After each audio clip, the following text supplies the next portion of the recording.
14वें प्रकरण का दूसरा सूत्र है। जब मेरी स्पृहा यानी इच्छा नष्ट हो गई, तब मेरे लिए कहाँ धन, कहाँ मित्र, कहाँ विषय रूपी चोर है, कहाँ शास्त्र है, कहाँ ज्ञान है। बता रहे हैं इसमें कि आत्मज्ञान के सुख के अभाव से ही मनुष्य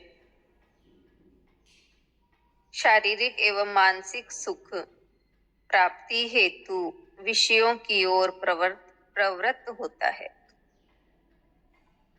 आत्मज्ञान के सुख के अभाव से ही मनुष्य शारीरिक एवं मानसिक सुख प्राप्ति हेतु विषयों की ओर प्रवृत्त होता है। उसे ये भ्रांति है कि ये विषय ही उसे आनंद दे सकते हैं, किंतु ये विषय तथा इनसे प्राप्त सुख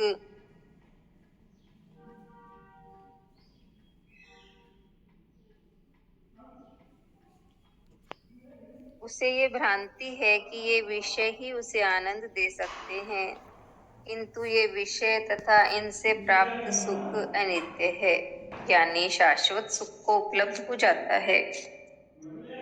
फिर उसका इन अनित्य विषयों के प्रति कोई आकर्षण नहीं रहता। उसकी इन्हें प्राप्त करने की स्पृहा ही नष्ट हो जाती है। परम के मिलने पर कौन क्षुद्र की इच्छा करता है? धन, मित्र, विषय, भोग, शास्त्र, ज्ञान आदि मनुष्य की वासना पूर्ति के साधन मात्र हैं।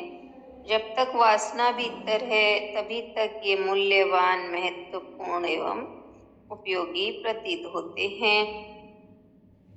इनमें रस मालूम होता है। यह जीवन एवं संसार वासना की दौड़ मात्र है। मनुष्य दौड़ता ही जाता है, किंतु उपलब्धि से अतृप्त ही रहता है। अतृप्त ही मर जाता है, जिससे फिर नए जन्म की दौड़ की शुरुआत होती है। यह वासना अनेक जन्मों में भी शांत नहीं होती, इसलिए संसार को मृग मरीचिका कहा है। ये झूठी दौड़ है, जिसमें मिलने पर भी खालीपन का अनुभव होता है। यह स्पृहा संसार की ही नहीं, धर्म की भी होती है। स्पृहा यानी इच्छा बताया है, किंतु स्पृहा न रहने पर ही शून्य चित्त होता है। यही स्थिति आत्मज्ञान की है, यही परमात्मा का निवास है। जनक कहते हैं कि जब मेरी स्पृहा ही नष्ट हो गई, तो मैं शून्य चित्त हो गया। अब वासना की तरंग नहीं उठती, मन उद्वेलित नहीं होता। अतः अब मेरे लिए धन, मित्र, विषय आदि तो क्या, शास्त्र और ज्ञान भी अर्थहीन हो गया। अब इनका कोई मूल्य नहीं रहा। ये सब आत्मा की तृप्ति के लिए नहीं थे, केवल मन, शरीर, अहंकार तृप्ति के लिए थे।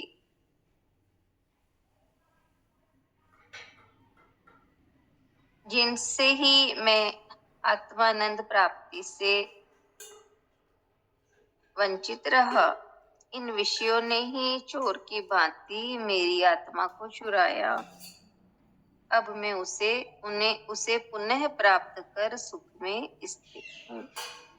नहीं है।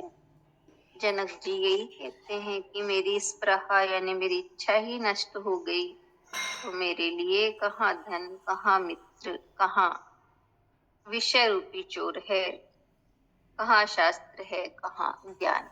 यानी जब आत्मभाव में मनुष्य स्थित हो जाता है, तो फिर उसके लिए ये सब चीजें कोई मायने नहीं रखती, क्योंकि जब महान परम सुख मिल जाता है, तो क्षुद्र सुख